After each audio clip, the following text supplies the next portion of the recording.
አዲስ ዓመት አዲስ ነገር ከሌለው ምኑን አዲስ ዓመት ሆነ? ሁልጊዜም እንደምንለው ከደንበኞቻችን የምንፈልገው እርካታን ብቻ ነው እንላለን።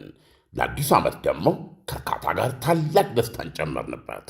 ሽልማት እንደ ሁልጊዜው የወደዱትን አዘው ከወዳጆቹና ከቤተሰቦ ጋር ውብ ጊዜን እያሳለፉ 250 ድርሃምና ከዛ በላይ ተጠቃሚ ሲሆኑ የዕጣው ተሳታፊ ይሆናሉ።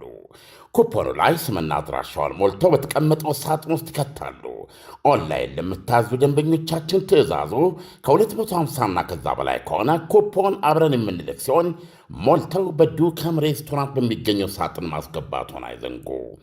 ዕጣው የሚወጣው የአይፎን 17 ፕሮማክሱ ኦገስት 8 ሲሆን BYD ሶንግ ፕላስ ብራንድ ኒው መኪና ደግሞ ሴፕቴምበር 12 ይሆናል። የዱባይ ኢኮኖሚ ዲፓርትመንት ፍቃድ የሰጠው የመንግሥት አካል በተገኘበት ዕጣው የሚወጣ ሲሆን በዱከም የሶሻል ሚዲያ ገጾች ላይ በቀጥታ የሚተላለፍ ይሆናል። አይተው ነክተው ዳሰው የመጀመሪያውን ሰልፊ ተነስተው ዕድልዎን ያሳምሩ። በዕጣው ተሳታፊ ለመሆን 250 ድርሃም ወይም ከዚያ በላይ ተጠቃሚ መሆን፣ ለእያንዳንዱ 250 ድርሃም አንድ ኩፖን ይቀበሉ። የኩፖን ብዛት ገደብ የለውም። ብዙ ሲጠቀሙ ብዙ ዕድል ያገኛሉ። ሕግና ደንቦች ተፈጻሚ ይሆናሉ። ምግብ በልተው መኪና የሚሸለሙ ከሆነ ከዱከም ውጭ የት ይመገባሉ? ለሁሉም ውድ ደንበኞቻችን መልካም ዕድል እንመኛለን። ዱካም ዱባይ።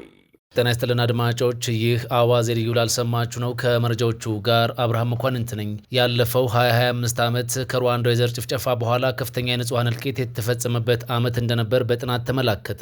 ትላንት ምሽቱን የዩክሬን ዋና መዲና በባላስቲክ ሚሳኤል ስትታመስ ማደሯ ተነግሯል። ኢራን አሜሪካ መሰረተ ልማቶችን ካጠቃች ቀጠናዊ መሰረተ ልማቶችን አውድማለሁ ስትል ማስጠንቀቋም ተዘግቧል። የእስራኤል ጦር በጋዛ የሐማስ ጦር አዛዥ መግደሉን ይፋ አድርጓል። እነዚህና ሌሎች ጉዳዮችን በዝርዝር እናስደምጣቸዋለን። አብራችሁን ቆዩ።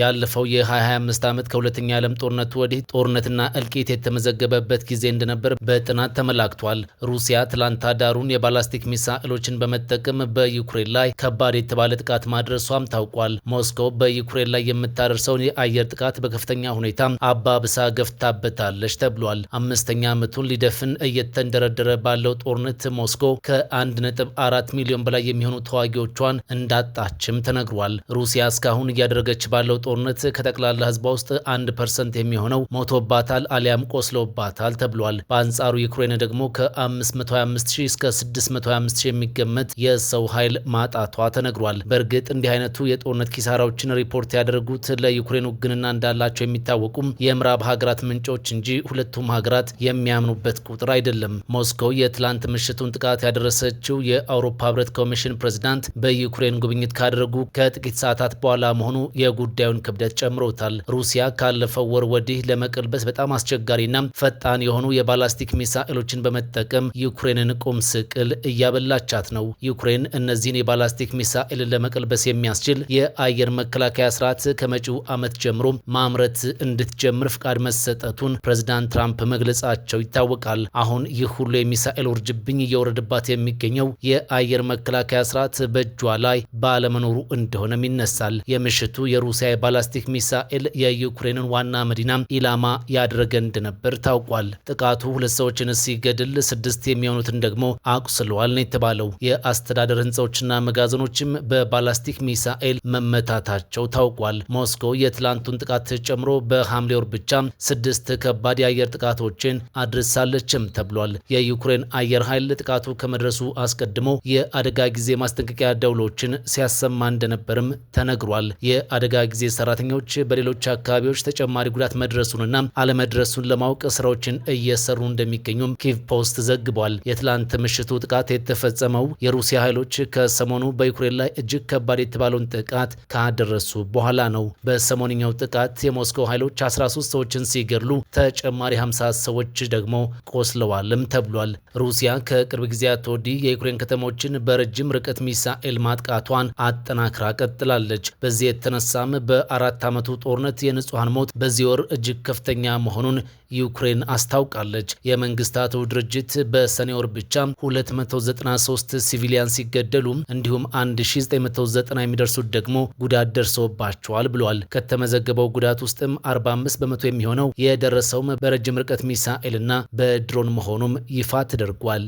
ያለፈው የፈረንጆቹ 2025 ዓመት ከሩዋንዳው የዘር ጭፍጨፋ በኋላ ከፍተኛ የንጹሃን እልቂት የተፈጸመበት እንደነበር በጥናት ተመላክቷል። በዚሁ ዓመት ከሁለተኛ ዓለም ጦርነት ወዲህ በዓለም ላይ ጦርነትና ግጭት እየተባባሰም የመጣበት እንደነበርም ታውቋል። በአንድ የስዊድን ዩኒቨርሲቲ ተመራማሪዎች የተደረገ አዲስ ጥናት በ2025 በሀገራት መካከል የተመዘገበው የግጭት ብዛት ከሁለተኛ ዓለም ጦርነት ወዲህ ከፍተኛው መሆኑን ጠቁሟል። የሟቾች ቁጥርም ከሩዋንዳ የዘር ማጥፋት እልቂት ወዲህ ታይቶ የማይታወቅ ደረጃ ላይ ደርሷል ተብሏል። የሩዋንዳው የዘር ፍጅት በዘመናዊ የሰው ልጆች ታሪክ ውስጥ እጅግ መራር የተባለውና 1 ሚሊዮን የሚደርሱ ሰዎች ያለቁበት ክፉ ክስተት እንደነበር ይታወሳል። ሪፖርቱ ባለፈው የ2025 ዓመት 65 ጦርነቶች በመላው ዓለም ነበሩም ብሏል። የሩሲያውና የዩክሬኑ ጦርነት፣ የእስራኤል አሜሪካና ኢራን ጦርነት፣ ያለፈው ዓመት የህንድና የፓኪስታኑ ጦርነት፣ የታይላንድና ካምቦዲያው ጦርነት፣ የእስራኤል የመንና ሶሪያው ጦርነት፣ የአፍጋኒስታንና የፓኪስታኑ ጦርነት፣ ጋዛው ጦርነት፣ የሱዳኑን የእርስ በርስ ጦርነት ጨምሮ ባለፈው ዓመት 65 ጦርነቶች መደረጋቸውን ሪፖርቱ ጠቁሟል። በሀገራት ውስጥ በመንግስትና በአማጺ ኃይሎች መካከል የሚደረጉ ግጭቶችም መጨመራቸው ተነግሯል። በ2025 በግጭቶች ምክንያት 244600 ሰዎች ተገድለዋል ብሏል። ያለፈው ዓመት በንጹሃን ላይ የተመዘገበው ሞት እጅግ ከፍተኛ ነው የተባለ ሲሆን በተለይም በሱዳን ቁጥሩ አስደንጋጭ ነበርም ተብሏል። የሩሲያና ዩክሬን ጦርነት ባለፈው ዓመት ከሞቱ ሰዎች ቁጥር 63 በመቶ የሚሆነውን እንደሚሸፍን በሪፖርቱ ተመላክቷል። በሁለተኛ ደረጃ ደግሞ የተቀመጠው የእስራኤልና የሐማሱ ጦርነት ሲሆን ሶስተኛው ደግሞ የሱዳኑ የእርስ በርስ ጦርነት ነው።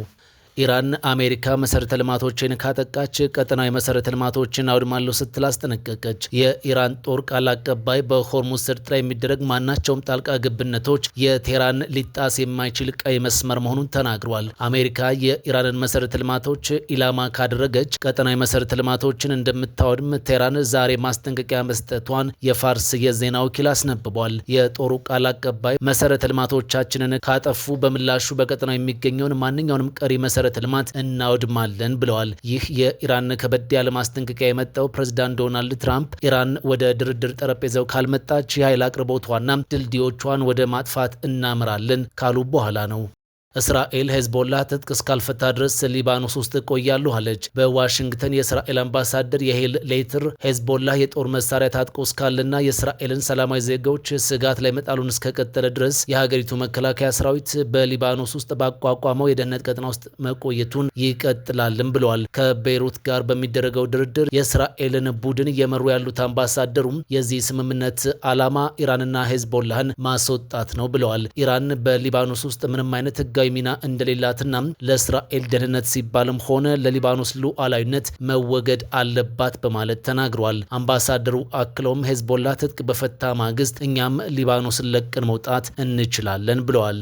የእስራኤል ጦር በጋዛ የሐማስ ጦር አዛዥ መግደሉን አስታወቀ። አዛዡ በጋዛ በእስራኤል ጦር ጥቃት በማድረስ ረገድ ከፍተኛ ተሳትፎ የነበረው እንደሆነም ተነግሯል። ጦሩ በማዕከላዊ ጋዛ በሰነዘረው ጥቃት የቃሲም ብርጌድ ክፍልን በበላይነት የሚመራውን የሻለቃ መኮንን ኡመር አህመድ አቡ ቃስምን መግደሉን አስታውቋል። ጥቃቱ የተፈጸመው በጦር መሪው የቤተሰቦች መኖሪያ አፓርታማ ላይ ሲሆን በጥቃቱም ባለቤቱን ጨምሮ የ6 ዓመት ሴት ልጁ ተገድሏል ተብሏል። የእስራኤል ጦር አቡ ቃስም በጦርነቱ በጋዛ ውስጥ በእስራኤል ወታደሮች ላይ በሚሰነዘሩ ጥቃቶች ላይ በቀጥታ ይሳተፍ እንደነበርም ገልጿል። በጋዛ ካለፈው ዓመት ጥቅምት ጀምሮ የተኩስ አቁም ስምምነት የተደረሰ ቢሆንም ባለፉት 2 ቀናት ብቻ እስራኤል አድርሰዋለች በተባለው ጥቃት ቢያንስ 12 ሰዎች ተገድለዋል ተብሏል። የአሜሪካና የኢራን አዲሱ የተኩስ ልውውጥ እጅግ ተባብሶ ቀጥሏል። አሜሪካ የመርከቦችን እንቅስቃሴ እያወኩ ነው ባለቻቸው የኢራን ወታደራዊ ኢላማዎች ላይ አዲስ ወታደራዊ ጥቃት ታድርሳለች። ፕሬዝዳንት ትራምፕ ኢራን አካሄዷን ማስተካከል አለባት በማለት ካሳሰቡ በኋላም የአሜሪካ ጦር በፈጸመው ጥቃት በሆርሙዝ ሰርጥ የመርከቦችን ደህንነት አደጋ ላይ የሚጥሉ የኢራንን ወታደራዊ ኢላማዎችን መትቻለሁ ብለዋል። ኢራን በበኩሏ ባህሬንና ኩዌትን ጨምሮ በቀጠናው በሚገኙት የአሜሪካ የጦር ሰፈሮች ላይ ጥቃት ማድረሷን በበኩሉ አስታውቃለች። የቴህራን የድርድር ቡድን ቁልፍ ሰው የሆኑት መሐመድ ባጋር ጋሊባፍ ሀገራቸው ከተኩስ አቁም ስምምነቱ እስካልተጠቀመች ድረስ ለስምምነቱ ተገዥ ሆና የምትቀጥልበት ምንም አይነት ምክንያት የላትም ብለዋል። ቴህራን በአሜሪካ የተፈጸመባትን ጥቃት ተከትሎ በባህሬን፣ ጆርዳንና ኩዌት በሚገኙ የአሜሪካ የጦር ሰፈሮች ላይ የአጸፋ እርምጃ መውሰዷን ቀጥላለች። አዲስ ዓመት አዲስ ነገር ከሌለው ምኑን አዲስ ዓመት ሆነ? ሁልጊዜም እንደምንለው ከደንበኞቻችን የምንፈልገው እርካታን ብቻ ነው እንላለን። ለአዲሱ ዓመት ደግሞ ከእርካታ ጋር ታላቅ ደስታን ጨመርንበት። ሽልማት እንደ ሁልጊዜው የወደዱትን አዘው ከወዳጆቹና ከቤተሰቦ ጋር ውብ ጊዜን እያሳለፉ 250 ድርሃምና ከዛ በላይ ተጠቃሚ ሲሆኑ የዕጣው ተሳታፊ ይሆናሉ። ኩፖኑ ላይ ስምና አድራሻውን ሞልተው በተቀመጠው ሳጥን ውስጥ ይከታሉ።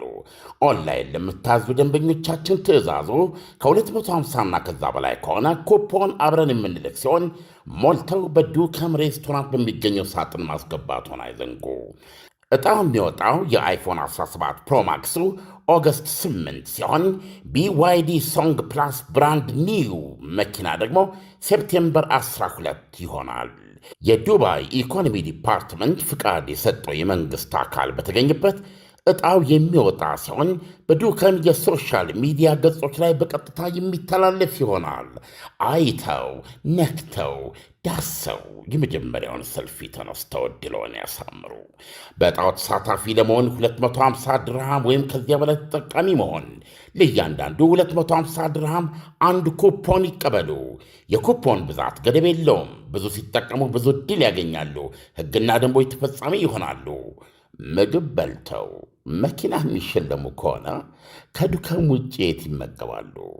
ለሁሉም ውድ ደንበኞቻችን መልካም ዕድል እንመኛለን። ዱካም ዱባይ